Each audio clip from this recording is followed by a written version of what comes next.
পুরুষ মানুষ বড়ই অদ্ভুত প্রকৃতির। পুরুষ মানুষ শুধু ত্যাগ করতেই জানে, কখনো নিজের জন্য সফলতার মুখ পানে চেয়ে থাকে না।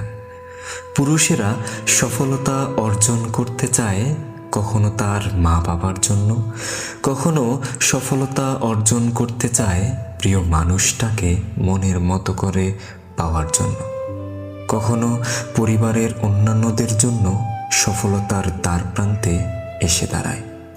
প্রয়োজনে মৃত্যুর দ্বারে দ্বারস্থ হয় পরিবারের সুখের জন্য, কখনো বা স্ত্রী সন্তানদের জন্য জীবন উৎসর্গ করে। জীবনের শেষ সুখটুকু নিগড়িয়েও পরিবারের হাসিতেই হাসে, আবার দুঃখতেও কাঁদিতে জানে। একটা সময় পুরুষ যখন নিজে বাঁচতে চায় তখন হয়তো সময় থাকে না। আসলে পুরুষেরা হলো অন্যের চোখ।